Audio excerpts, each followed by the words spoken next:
नमस्कार, स्वागत है हमारे चैनल एवरग्रीन स्टडी में। देखिए, इससे पहले हम लोग पिछले क्लास में धातु और धातु का चैप्टर शुरू कर दिए थे और उसमें धातु का आपको जो भी फिजिकल प्रॉपर्टी था उस पर बात किए थे। आज की क्लास में हम लोग क्या होता है, धातुओं की जो केमिकल प्रॉपर्टी है, रासायनिक गुण है, उसकी चर्चा करेंगे इस वीडियो में। तो चलिए, सबसे पहले क्या होता है कि रासायनिक गुण की बात करते हैं। तो सबसे पहले लाग गुण जो है सो ये होता है कि रासायनिक जो गुण इसमें कह रहे हैं कि ऑक्सीजन के साथ सहयोग कर लेता है। क्या कर लेता है कि जितने भी धातु है ना, वो धातु क्या होता है, ऑक्सीजन के साथ सहयोग करने लगते हैं। सभी धातु ऑक्सीजन के साथ सहयोग करके और क्या बनाती है, ऑक्साइड बनाती है। क्या करती है, जितने भी धातु है सब संयोग करके और क्या करेगी, ऑक्साइड बनाएगी। ऑक्सीजन के साथ सहयोग करके ऑक्साइड बनाती है। चलिए कुछ एग्जाम्पल में इसको देखते हैं। जैसे में बात करते हैं, सोडियम प्लस ऑक्सीजन को संयोग कराएंगे तो क्या बच जाएगा, NaO। और ये 2 इसको बैलेंस करेंगे इस तरह से, और यहाँ तो क्या हो गया, ये भी बैलेंस करने के लिए ये हो गया। ये क्या हो गया, इसका नाम हो गया sodium mono oxide. Sodium monoxide. एक और एग्जांपल लेते हैं, Mg लेते हैं हम लोग, Mg प्लस ऑक्सीजन, इसको संयोग कराते हैं तो इसको संयोग कराने पर क्या बन जाएगा, MgO। ये क्या बन जाएगा, मैग्नीशियम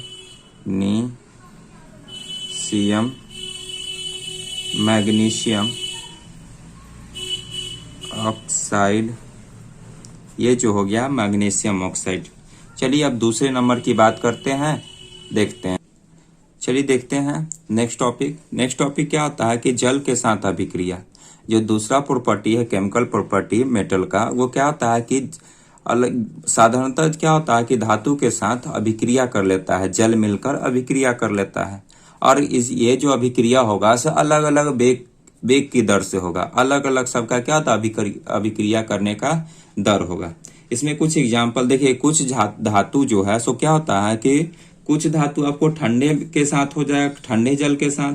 कुछ ऐसे धातु है जो गर्म जल के साथ अभिक्रिया करेंगे, और कुछ ऐसे धातु है जो उसमें से जब उसको गर्म करेंगे, किसको, जल को, तो उसमें से हाइड्रोजन अगर क्या तो वाष्पित हो जाएगा, उसके बाद अभिक्रिया करेगा। तो आप अच्छे से समझ सकते हैं। इसमें क्या कह सकते हैं, एक तो कह सकते हैं कि ठंडे जल के साथ अभिक्रिया कर लेगा, ठंडे जल के साथ अभिक्रिया, ये ठंडे जल के साथ अभिक्रिया कर लेगा। उसके बाद गर्म जल के साथ अभिक्रिया करेगा। और क्या हो सकता है इसके, और सारे क्या होता है कि वाष्प में। चलिए देखिए, हम लोग तीसरी बात करते हैं। तीसरी टॉपिक में क्या होता है, क्या कहता है, अम्ल के साथ अभिक्रिया। प्राय सभी धातु जो होते हैं, लगभग सभी धातु अम्ल के साथ क्या करती है, रिएक्शन कर लेती है, अभिक्रिया कर लेती है। अभिक्रिया के करने के बाद क्या होता है, अम्ल से कौन सा गैस होगा, हाइड्रोजन गैस। यह हाइड्रोजन गैस जो होता है वो क्या होता है, मुक्त करती है। जितने भी धातु है वो धातु क्या होगा, अगर अम्ल से अगर अभिक्रिया कराते हैं तो हम लोग को क्या होता है कि हाइड्रोजन गैस मिलेगा। यह गैस के रूप में हमको हाइड्रोजन प्राप्त होगा। चलिए इसका कुछ एग्जाम्पल देखते हैं इस तरह से। और इसमें एक नोट की बात करते हैं। नोट की क्या बात करेंगे कि देखिए, इसमें धातु का जितना भी विद्युत धनात्मक गुण होगा, उसकी क्रियाशीलता अगर निर्भर करेगी तो वो उतना ज्यादा क्या था, हाइड्रोजन को प्रोड्यूस करेगा। क्या कह सकते हैं, इसको क्या लिख सकते हैं कि धातु अभिक्रिया का वेग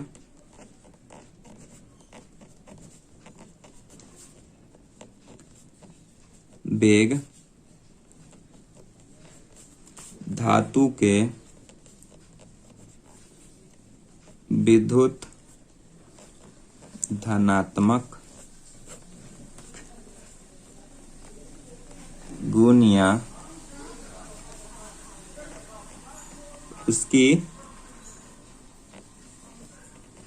क्रियाशीलता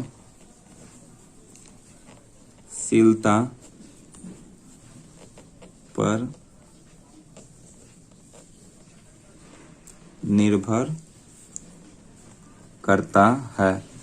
तो ये नोट की बात है कि क्रिया का वेग जो होगा सो विद्युत धनात्मक गुण या उसकी क्रियाशीलता पर निर्भर करेगा। अगर ये विद्युत धनात्मक गुण, हम पिछले वीडियो में इसको क्या होता है, हम लोग डिटेल रूप से इसको बात किए थे, अध्ययन किए थे। ये जो होता है इसके आधार पर या उसी के गुण के आधार पर उसकी क्रियाशीलता पर निर्भर करेगा। ये ज्यादा तो ज्यादा हाइड्रोजन प्रोड्यूस करेगा, अगर ये कम तो ये क्या होता है, ये कम हाइड्रोजन प्रोड्यूस होगा, हाइड्रोजन गैस के रूप में यहाँ रिलीज होगा। चलिए हम लोग अब कुछ और नेक्स्ट टॉपिक देखते हैं।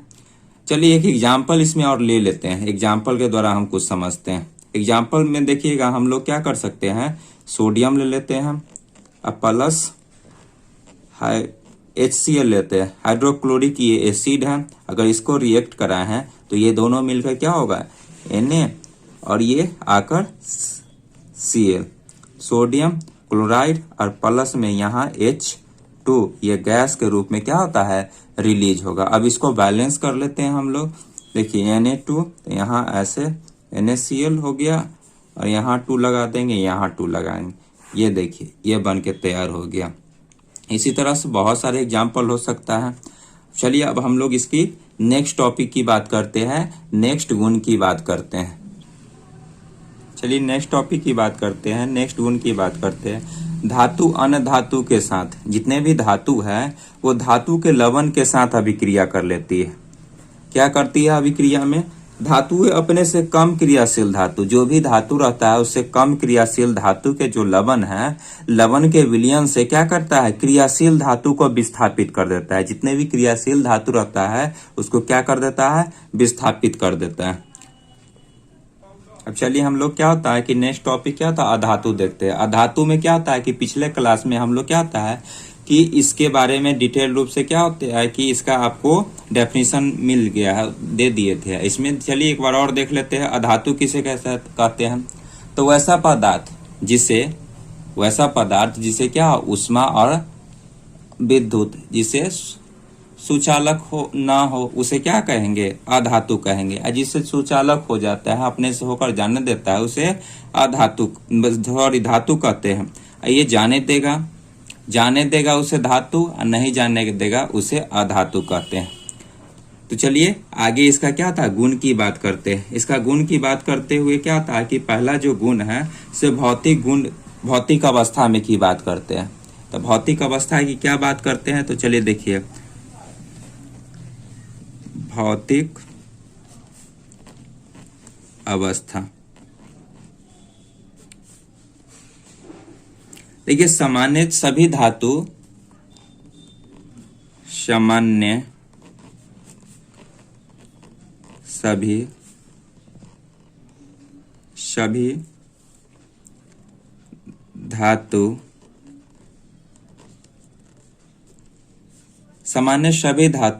मतलब क्या था, नॉर्मल टेम्परेचर पर क्या होता है कि सभी ठोस पाए जाते हैं। लेकिन सामान्य सभी धातु ठोस अवस्था में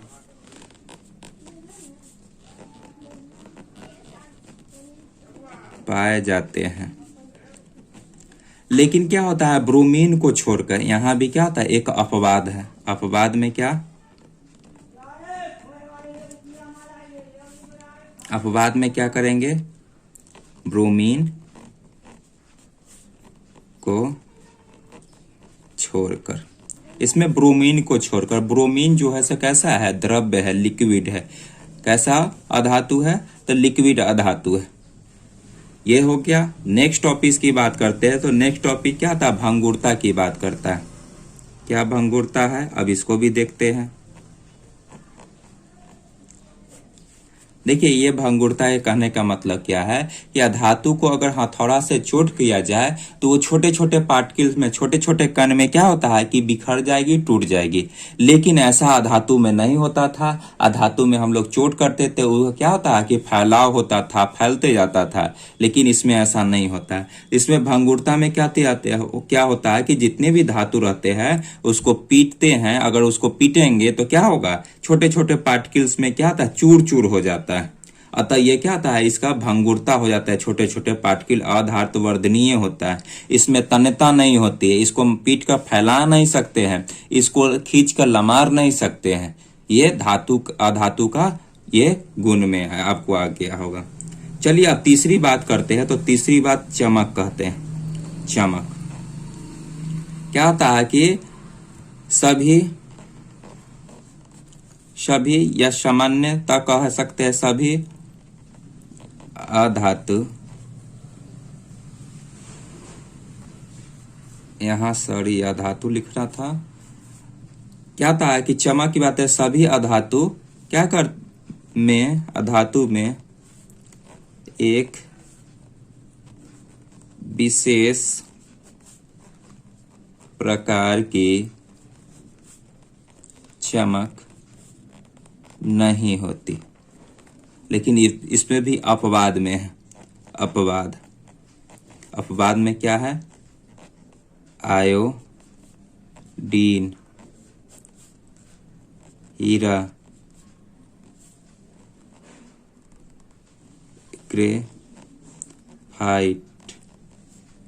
ग्रेफाइट ये को छोड़कर ये अपवाद में है। ये तो हो गया। उसके बाद क्या होता है कि चौथी बात करते हैं। चौथी बात में क्या होता है कि ऊष्मा एवं विद्युत का सुचालक, ऊष्मा एवं विद्युत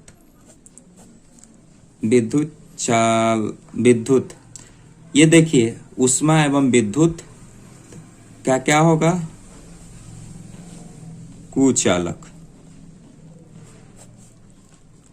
मतलब जितने भी अधातु है ना, वो क्या होता है अपने से होकर न ही ऊष्मा को और न ही विद्युत को क्या होता है जाने देगा। इसमें भी अपवाद है। अपवाद में क्या है, तो ग्रेफाइट अपने से होकर विद्युत को क्या होता है कि जाने देता है। इसमें देखिए क्या होता है, आप द्रव्यनांक एवं क्वथनांक की बात करते हैं तो क्या होता है कि जितने भी अधातु होते हैं, अधातु में द्रव्यनांक एवं क्वथनांक क्या होते हैं, निम्न होते हैं। इसमें भी अपवाद में किसको कर देंगे, अपवाद में आपको इसमें ग्रेफाइट ही आ जाएगा। ग्रेफाइट इसमें एक ही को दिया गया है और कहीं कोई दिक्कत यहाँ पर। चलिए ये ग्रेफाइट में, ये ग्रेफाइट अपवाद में है, अपवाद है। चलिए आगे नेक्स्ट और देखते हैं। नेक्स्ट नंबर कठोरता की बात करते हैं। कठोरता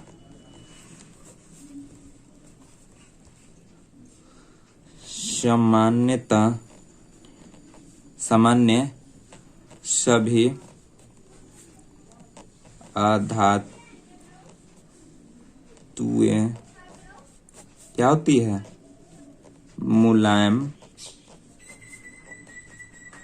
होती है।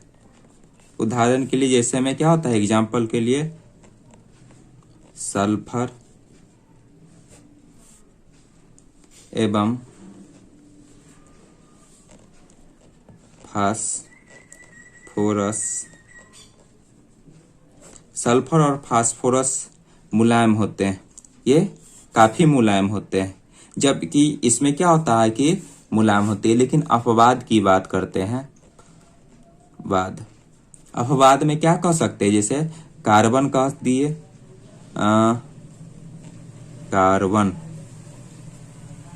कार्बन का ही अपरूप है हीरा, हीरा बहुत ही क्या होता है, बहुत ही कठोर होते हैं। ये क्या होता है, कठोर होते हैं। हीरा जो है सो सबसे कठोर धातु है। सबसे ज्यादा जो कठोर धातु क्या है, हीरा सबसे ज्यादा कठोर में आएगा। सबसे ज्यादा कठोर धातु, सॉरी कठोर, सबसे ज्यादा कठोरता की बात करते हैं, सबसे ज्यादा कठोर पदार्थ की बात करते हैं, सबसे ज्यादा कठोर पदार्थ में क्या आएगा, हीरा आएगा। अब चलिए नेक्स्ट जो टॉपिक करते हैं वो जो हो गया, आपको देखिए इसमें क्या होता है कि आपसे एक क्वेश्चन पूछा जाता है। क्या क्वेश्चन पूछ जाता है, आप देखिए सोडियम और पोटेशियम एक ऐसा धातु है जिसको आसानी से चाकू से काट सकते हैं। ठीक है, ये मुलायम होते हैं, ये इसी जिससे कारण से हम लोग आसानी से इसको चाकू से काट सकते हैं। चलिए नंबर क्या था, आगे देखते हैं। नंबर 7 की बात करते हैं, कठोरता बात कर लिए। अब लोग घनत्व की बात करते हैं। घनत्व ये क्या होता है,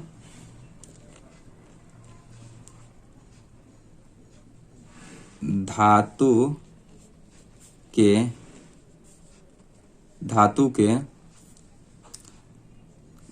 क्या कह सकते, चलिए देखते हैं क्या होता है। घनत्व की बात करते हैं, धातु के संदर्भ में अगर बात करते हैं, अधातु घनत्व क्या होता है, बहुत ही कम रहता है, निम्न रहता है। इसके घनत्व की बात करते हैं, जैसे में इसका घनत्व आपको क्या होता है कि फास्फोरस का सबसे ज्यादा क्या घनत्व कम रहता है, और सबसे ज्यादा क्या होता है कि हीरा का। तो सबसे कम किसका रहेगा, फास्फोरस का। अच्छा, फास्फोरस के बारे में एक बात बताते हैं कि फास्फोरस जो होता है उसको हम खुली वायु में नहीं रखते हैं, उसको क्या किरोसिन में डुबा के रखते हैं। क्यों, क्योंकि खुली वायु में रखेंगे तो वो क्या होता है कि ऑक्सीजन से रिएक्शन करके उसमें आग पकड़ लेता है। इसलिए न उसको पानी के साथ न ही हवा के संपर्क में रखते हैं, इसलिए उसको क्या था किरोसिन में डुबाकर रखा जाता है कि आसानी से वह ऑक्सीजन से रिएक्शन ना करे। तो सबसे कम जो क्या था घनत्व होता है सो फास्फोरस का। वो भी कौन सा फास्फोरस, सफेद फास्फोरस का। फास्फोरस इसका होता कितना है, तो इसका 1.82 gram centimetre cube inverse Q होता है। और सबसे ज्यादा क्या होता है, हीरा का होता है। हीरा का कितना होता है, तो हीरा का 3.51 ग्राम सेंटीमीटर इनवर्स क्यू होगा। तो ये सबसे निम्न का होता है, निम्न सबसे कम जो धातु में है, और सबसे ज्यादा अधातुएं की बात करते हैं, ये दोनों अधातु में ही आते हैं। चलिए आगे नेक्स्ट और देखते हैं। चलिए नेक्स्ट को समझते हैं, ध्वनि। क्या होता है कि अधातु को जब हम कोई किसी चीज से पीटेंगे तो उसमें कोई विशेष प्रकार की ध्वनि नहीं उत्पन्न होती है। क्या होती है कि इसमें कोई विशेष प्रकार की ध्वनि उत्पन्न नहीं होगी। लेकिन इसके मुकाबले हम लोग धातु को पीटते हैं, जैसे क्या होता है पीतल का घंटी हो गया, मंदिर में जो घंटी हो गया, स्कूल में जो घंटी हो गया, उसको पीटने पर एक विशेष प्रकार की आवाज निकलती है। बर्तन गिर जाने के बाद एक विशेष प्रकार की आवाज निकलती है। लेकिन क्या होता है अधातु में ऐसा कोई विशेष प्रकार की क्या होता है साउंड नहीं होता है। तो ये क्या होता है कि ये जो खासियत है ये अधातु का होता है। नेक्स्ट चलिए इसमें बात करते हैं विद्युत ऋणात्मकता के। सभी अधातुओं में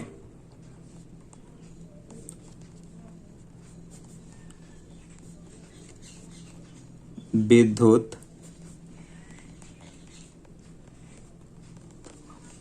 ऋणात्मकता होती है, लेकिन इसमें भी क्या होता है कि अपवाद की बात करें, हाइड्रोजन को छोड़कर। चलिए विद्युत ऋणात्मकता क्या होता है वो थोड़ा देखते हैं। चलिए कुछ एग्जाम्पल की मदद से हम लोग समझते हैं क्या होता है। देखिए क्लोरीन के परमाणु संख्या कितना होता है 17 को अगर हम लोग बांटेंगे अलग अलग वर्गों में तो 2, 8 और 7। अंतिम में जो सेल है, अंतिम सेल में कितने इलेक्ट्रॉन होता है 7। तो अंतिम से तो ये अपना ऑक्टेट पुराने के लिए क्या था किसी एक से वो लेगा, किसी एक से क्या लेगा तो इलेक्ट्रॉन लेगा। तो ऐसे समझते हैं। तो देखिए इसको क्लोरीन के साथ कोई इलेक्ट्रॉन ले रहा है, किसी से ले रहा है, और लेने के बाद इस पर कैसा चार्ज हो जाएगा, निगेटिव चार्ज होगा। काहे कि एक्सेप्टर है, एक्सेप्टर पर क्या होता है निगेटिव चार्ज हो रहा है। उसी तरह ऑक्सीजन की बात करते हैं, 2 की बात करते हैं, O का कितना होगा? O के साथ अगर क्या होता है कि ऐसे करके देख लेते हैं तो 2, इसका परमाणु संख्या कितना होता है? इसका परमाणु संख्या 8 होता है। तो 2 हो गया, 6 हो गया, लास्ट सेल में कितना बच गया? 6 बच गया। तो इसको क्या होगा? इसके साथ ऑक्सीजन प्लस क्या आ जाएगा? 2 इलेक्ट्रॉन लेगा। 2 इलेक्ट्रॉन लेने के बाद ऑक्सीजन पर कितना नेगेटिव चार्ज? 2 को नेगेटिव चार्ज लेकर अपना ऑक्टेट कंप्लीट करने के लिए ऐसा करता है। सभी धातुएं जो होती है वो चाहती है कि अपना ऑक्टेट कंप्लीट करें। चलिए इसमें क्या होता है कि अगले क्लास में हम लोग क्या होता है नेक्स्ट बातें और करेंगे। नमस्कार।